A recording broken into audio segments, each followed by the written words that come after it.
வழக்கில் ஒரு சிலதெல்லாம் ஓரளவுக்கு சிசிடிவி ஃபுட்டேஜ் கிடைச்சிருக்கு, ஒரு ரெக்கவரி கிடைச்ச மாதிரி இருக்க.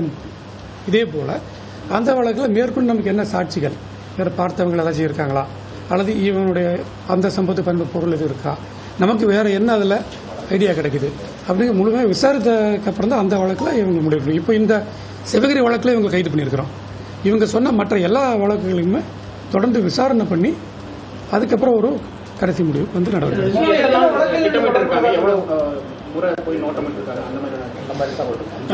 இதுக்கு முன்னாடி வந்து அந்த பகுதியில் ஒரு போய் பார்த்துட்டு விசாரிச்சுட்டு இருந்திருக்காரு.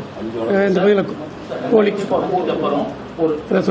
ஒரு வாரத்துக்கு முன்னாடி இவங்க போய் பார்த்துருந்தாங்கன்னா கூட அந்த விளக்கேதி பகுதியில் போயிருந்திருக்கலாம், சிவகிரி அங்கிருந்து வந்திருக்கலாம். அப்ப அந்த ஃபுட்டேஜஸ் இல்லை இவங்க அதில் இவங்க சொன்னதை வச்சு மற்ற இடங்களை நாங்கள் செக் பண்ணிட்டு இருக்கிறோம். இவங்க என்ன கன்ஃபர்மேஷன் கொடுத்துருக்காங்களோ இதுக்கு டேலி ஆகுதா, இது கிடைக்குதா அப்படிங்கிறத நம்ம விசாரிச்சு செக் பண்ணிட்டு இருக்கிறோம். இவங்களுக்கு இடையில அந்த சமயங்களில் இதுக்கு முன்னாடி வந்த போதும் சரி, சம்பவத்துக்கு வரக்கு கொண்டு இவங்களுக்கு இடையில பேசிக்கிட்ட தகவல் எல்லாம் நம்ம கன்ஃபார்ம் பண்ணியிருக்கிறோம். நீங்கள் சொன்ன மாதிரி முன்னாடி பார்க்க வரும்போது எந்த வழியில் வந்தாங்க போனாங்க அப்படின்னு சொன்னதையும் தொடர்ந்து விசாரணை பண்ணி தொடர்ந்து சிசிடிவி ஃபுட்டேஜை பார்த்துட்டு மேற்கொண்டு இதில் நமக்கு அதுக்குரிய கன்ஃபர்மேஷன் எப்படி கிடைக்குது, இவங்க சொன்னது சரியாங்கிறத கன்ஃபார்ம் பண்ணி நம்ம நடவடிக்கிறோம். கைது செய்யப்பட்டிருக்கிற 3 பேரோட புகைப்படம் 3 பேர் அந்த பொருளை வாங்கின ஒருத்தர் 4 பேர். அது மட்டும் இல்லாம அவங்களோட விவரங்களும் முழு விவரங்களும் சாதி உட்பட எல்லா விவரங்களும் மொபைல் நம்பர் எல்லாமே விசாரணை நடக்கும்போது இந்த மாதிரி நீங்க பிரஸ் மீட் கொடுத்தாங்க, நீங்க தான் எங்களுக்கு வந்து தருவீங்க, அதை தர மாட்டீங்க. போன சம்பவத்துக்கு 8 பேர் குற்றவாளிகள் சொல்லி திறந்த சினிமணி கேஸ் சொல்லல. நேற்று வரைக்கும் கைது செய்யப்படவில்லை சொன்னாங்க. நேற்று காலையில மதியமே கைது செய்யப்பட்டதா புகைப்படத்தோட விவரங்கள் வெளியாகும். முதல் நபரை ஆட்சேபனை நேற்று மதியத்துக்கு மேல கைது பண்றோம். அதுக்கப்புறம் ஒவ்வொருத்தர் இவரை விசாரித்து இவர் என்ன சொல்றாருங்கிறத கேட்டு இவர்கிட்ட என்ன நம்ம ரெக்கவர் பண்ண முடியும் நம்ம செக்அப் பண்ணிப்போம். சமூக வலைத்தளங்களோ பிரஸ்ங்கிறதோ எங்க கண்ட்ரோல் இல்லை. நான் காவல்துறை சார்பாக உங்களுக்கு தெரியும், நாங்கள் எந்த தகவலும் கொடுக்கல. நாங்கள் விசாரிச்சுக்கிட்டு தான் இருந்தோம். 2 மணிக்கு சுமாருக்கு மேல் தான் நாங்கள் முதல் ஆளை கைது பண்றோம். அதுக்கப்புறம் தொடர்ந்து மற்ற விசாரணை அடிப்படையில் அடுத்தவர்களை கைது பண்றோம். இன்னைக்கு காலையில் நீதிமன்ற காவலுக்கு அனுப்பியிருக்கிறோம். சட்டம் ஒழுங்கு காக்க வேண்டிய காவல்துறை இந்த மாதிரி விஷயங்கள்ல 3 குற்றவாளிகளுடைய புகைப்படம் வெளியே வருது. நாளைக்கு அந்த ஊர்ல கூட இந்த மாதிரி பிரச்சனைகள் ஏற்படாது, அதுக்கு வாய்ப்பு கூட இருக்கு. குற்றவாளின்னு ஒன்றும் சொல்லவே இல்லை. அதுக்குள்ள கைது பண்ண ஊர் மக்கள் எல்லாம் போய் சண்டை போடுறாங்க, பாதிக்கப்படுறது. அப்படி சமூக வலைதளங்கள்ல புகைப்படங்கள் விவரங்கள் வெளியிடுறது வந்து எந்த அளவுக்கு குற்றம், அது மீது நடவடிக்கை எடுக்கணும்.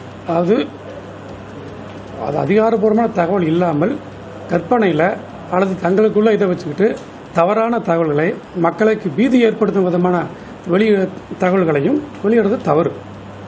அதை பற்றி விசாரிப்போம். அதுக்கு நடவடிக்கை தேவையா இருந்துச்சுன்னா என்ன நடவடிக்கை தேவையோ அதுக்கு 2015 இருந்து இந்த மாதிரியான அட்டென்ஸ் ஒவ்வொரு இதுக்கு பார்த்தீங்கன்னா ஒரு 6 மாசம் 3 மாசம் அந்த கேப் விட்டு அதுக்கான ஏதாவது இல்லை. இது இவங்க சொன்ன பழைய வழக்குகள். இவங்க 2015 5 வழக்குகளில் ஏற்பட்டது. அதில் கைதாகி சுமார் 9 மாதங்கள் ஜெயிலில் இருந்திருக்காங்க. அப்புறம் இருந்து வெளியில் வராங்க. அதன் பிறகு வந்து நம்ம ஜெயிலில் இப்போ அரெஸ்ட் பண்ணுறதுங்கிறது இப்போ அரெஸ்ட் பண்ணுறோம். இடைப்பட்ட காலங்களில் நாங்கள் சில வழக்குகள் பண்ணியிருக்கிறோங்கிறத சொல்லியிருக்கிறாங்க. கொலை பண்ணியிருக்கிறோம், திருட்டு பண்ணியிருக்கிறோங்கிறத சொல்லியிருக்கிறாங்க. அதுக்குரிய மேற்கொண்ட விசாரணையில் தான் நம்ம பண்ணக்கூடிய விசாரணையில் நமக்கு என்னென்ன தகவல்கள் கிடைக்குதுங்கிற அடிப்படையில் அதை நம்ம கன்ஃபார்ம் பண்ணி சொல்லணும். சுமாராக ஒரு 10 வழக்குகள் பக்கத்தில் சொல்கிறாங்க. மொத்தமாக 10 வழக்குகள் பார்த்து சொல்கிறாங்க. அதில் ஒன்னொன்னு நம்ம எல்லாமே இந்த பகுதியில் நடைபெற்ற ஈரோடு இந்த பகுதியில் மட்டும் பண்ணதாக சொல்லியிருக்கிறாங்க. நம்ம அதை இவங்க சொல்லக்கூடிய, நீங்கள் கேட்டபடி இவங்க சொல்லக்கூடிய வாக்குமூலம் என்ன, இது சரியா வருதா அப்படிங்கிறத நம்ம மேற்கொண்டு அதை உறுதிப்படுத்தணும். இதே மரணம் இருக்கு.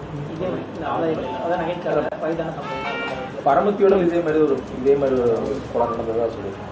நீங்கள் நாமக்கல் மாவட்டம் செக்அப் பண்ணுறேன். இங்கே ஈரோடு திருப்பூர் மாவட்டங்களில் நீங்களே கூட முன்னாடி இருந்தீங்க. இதுபோல் இந்த சிவகிரி வழக்கோடு சேர்த்து இதுபோல் 7 வழக்குகள். அதெல்லாம் ஒரு டெக்காய்டி வழக்கு. அதில் வந்து அவங்க இறக்கல டெக்காய்டியாக அரைச்சி விடுறதுக்கான ஒரு கேஸு. அந்த மாதிரி கேசஸ் ஆகிருக்குது. அதில் வந்து முன்னாடி வந்து ஒரு 5 வழக்கா அந்த கைது. அதில் கைது 5 வழக்கில் கைது பண்ணியிருக்காங்க. அது சென்ற ஆண்டு நடந்தது. இவங்க வந்து குற்ற எண் இதெல்லாம் இவங்க சொல்ல முடியாது இல்லையா. இவங்க இந்த ஏரியாவில் பண்ணேங்க சார், போன வருஷம் பண்ணேங்க சார், இப்படி தான் சொல்லுவாங்க. அப்போ அதை இவங்க சொல்லக்கூடிய வருஷம் என்ன, நாள் என்ன, இவங்க சொல்லக்கூடிய பகுதி என்ன, அது எந்த காவல்நிலைய எல்லையில் வருது, அப்படிங்கிறத நம்ம தான் அசென்ட் பண்ணணும். அப்போ அதுக்கு நமக்கு விசாரணைக்கு கொஞ்சம் டைம் தேவைப்படும். இது போன்ற சம்பவங்கள் நடக்காம இருக்கிறதுக்கு வேற என்னென்ன நடவடிக்கைகள் காவல்துறை சார்பில் எடுக்கணும்? நம்ம தோட்டத்தில் ஆமாம் இது தாண்டி வேற இல்லை, நிறையா ஒரு 300க்கும் மேற்பட்ட 400க்கும் மேற்பட்ட காவலர்கள் மொபிலைஸ் பண்ணி இந்த தோட்டத்து வீடுகளில் எலிமினேஷன் எடுத்தோம். எந்தெந்த பகுதியில் தோட்டத்து வீடுகள் இருக்குது, தனியார் வீடுகள் இருக்குது, வயதானவர்கள் எங்கே தனியாக இருக்காங்களா, இதை எடுக்கிறோம். அவங்களோட டீட்டெயிலாக கலெக்ட் பண்ணியிருக்கிறோம். அவங்களுக்கு நம்மளுடைய காவல்துறை நம்பரை கொடுத்துருக்குறோம். அவங்க நம்பர் அல்லது அவங்களுடைய மகள் வெளியூரில் இருக்கலாம், அவங்க நம்பர்ஸை நம்ம திருப்பி கலெக்ட் பண்ணி வாங்கியிருக்கிறோம். இந்த கெனால் பீட்டுன்னு சொல்லி அனுப்பியிருக்கிறோம். இந்த 2-3 மாவட்டங்களிலுமே இப்போ அனுப்பிட்டு இருக்கிறோம். ஈரோடு சிவகிரி பகுதிகளில் மட்டுமே அதை சுற்றி இருக்கக்கூடிய பகுதியில் பெருந்துறை சப்டிவிஷனில் அங்கே மட்டுமே 26 கெனால் பீட்டு மட்டும் அனுப்புகிறோம். இது இல்லாமல் பட்ரோல் வெஹிக்கிள்ஸ், இது இல்லாமல் வெஹிக்கிள் செக் பாயிண்ட்ஸ், இந்த மாதிரி இது பண்ணிட்டு இருக்கிறோம்.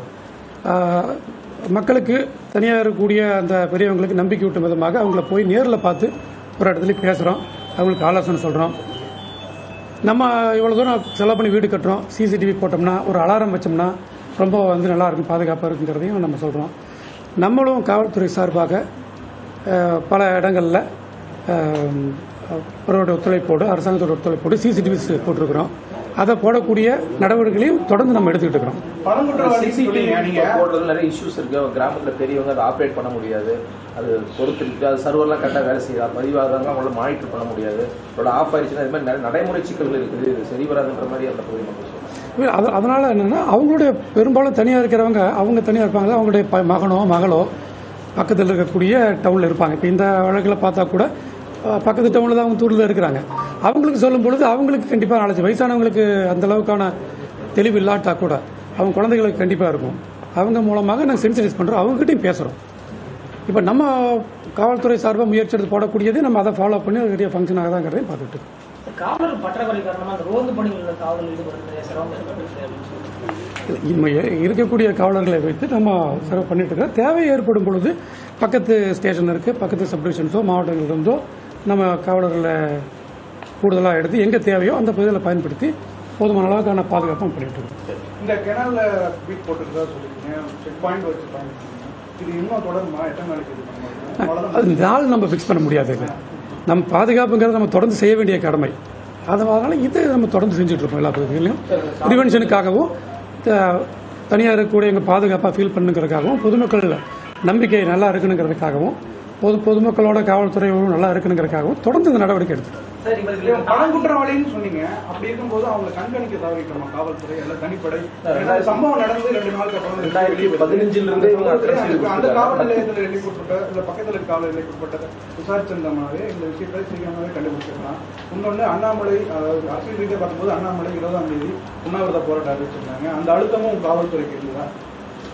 10க்கு மேற்பட்ட வழக்குகளை தொடர்புடையதான் நீங்க சொல்றீங்க சார். அவங்க ஃபாலோ பண்ணாம காவல்துறையினுடைய முறைப்பாடு. அதாவது ஒரு பழங்குற்றவாளி அப்படின்னு சொல்லும் பொழுது ஒருத்தர் 2 பேர் அல்ல, பல்வேறு விதமான குற்றங்கள், பல்வேறு விதமான குற்றவாளிகள் எல்லாத்தையும் தான் நம்ம தொடர்ந்து வாட்ச் பண்ணிட்டு இருக்கிறோம். இது வழக்கு இதாகும் பொழுது அந்த சமயத்தில் உடனடியாக சில குழு கிடைக்கலாம், சில வழக்குகளில் காலம் கடந்து கிடைக்கலாம்.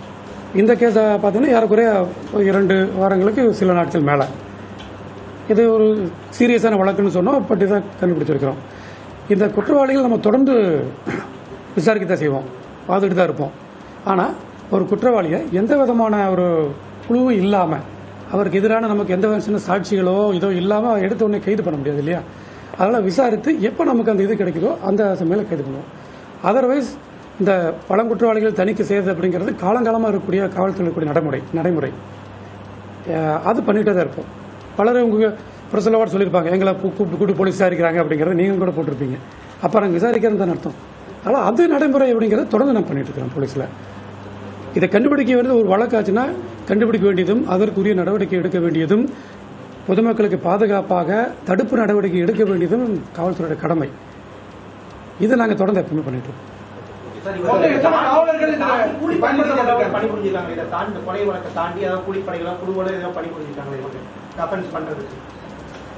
இந்த விசாரணையில் அந்த மாதிரி ஒன்றும் இது வரைக்கும் இல்லை. இவர்கள் அந்த முன்னாடியான பர்க்லரிஸ் அது பண்ணியிருக்காங்க, வீட்டில் போய் திருடிட்டு வர்றது.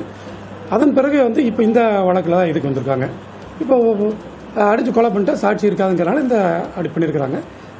கூலிப்படையாக நாங்கள் போனோங்கிற மாதிரியான தகவல் அவங்ககிட்ட இல்லை. நம்மகிட்டயும் அந்த மாதிரி விசாரணை இது வரைக்கும் அப்படி ஒன்றும் இல்லை. இந்த வழக்கில் தான் இருக்குது. இவங்க நாங்கள் இதில் இன்வால்வ் ஆனோன்னு சொன்ன மற்ற வழக்கில் நம்ம விசாரிப்போம். 2015 இல்லை கன்வென்ஷன் இல்லை. 2015 இவர்கள் செய்த வழக்குகளில் கைது செய்யப்பட்டு 2015ஆம் ஆண்டு சுமார் மே மாதம்லேருந்து 2016ஆம் ஆண்டு பிப்ரவரி வரைக்கும் ஜெயிலில் இருந்திருக்காங்க. சுமார் 9 மாதங்கள். அதுக்கப்புறம் வெளியே வந்திருக்காங்க. அந்த வழக்கு விடுதலை இருந்தது. சொன்னேன் இல்லையா, கண்ணக்களவு வழக்குகள், வீட்டில் திருடின வழக்கு, அந்த மாதிரி வழக்குகள். அப்போ இந்த மாதிரி கேஸ் தெரியும். அந்த 5ல் இந்த கேஸ் இப்படி ஒன்றும் இல்லை.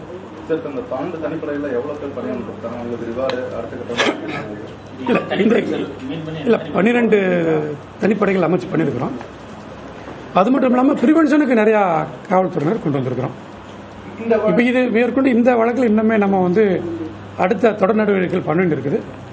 அதன் பிறகு நல்லா பணிபுரிந்தவர்களுக்கு அவர்கள் கௌரவிக்கப்படுவாங்க. இப்போ நம்ம ஃபோக்கஸ் எங்கன்னா இந்த கேஸுடைய அடுத்து என்ன பண்ணணும், அடுத்து என்னென்ன இது விசாரிக்கணும், இதை நம்ம பார்த்துட்டு இருக்கிறோம்.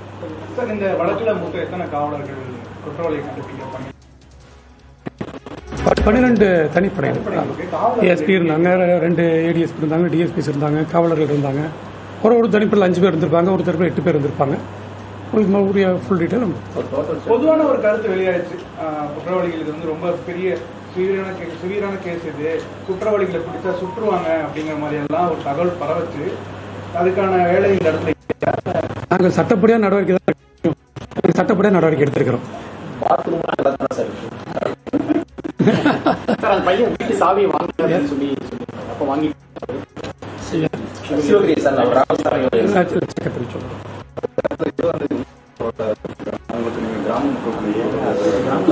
கிராம மக்களுக்கு நம்ம தொடர்ந்து நாம பேசிட்டு இருக்கோம். இல்லை அதை நாங்கள் பேச முடியாது இல்லையா. கிராம மக்களை பொறுத்த வரைக்கும் அவங்களுக்கு நம்பிக்கை விட்டோம், நான் போகிறோம், அவங்ககிட்ட பேசுகிறோம். இந்த சம்பவம் நடந்த இடத்துல கூட வந்து எல்லாரும் போனாங்க.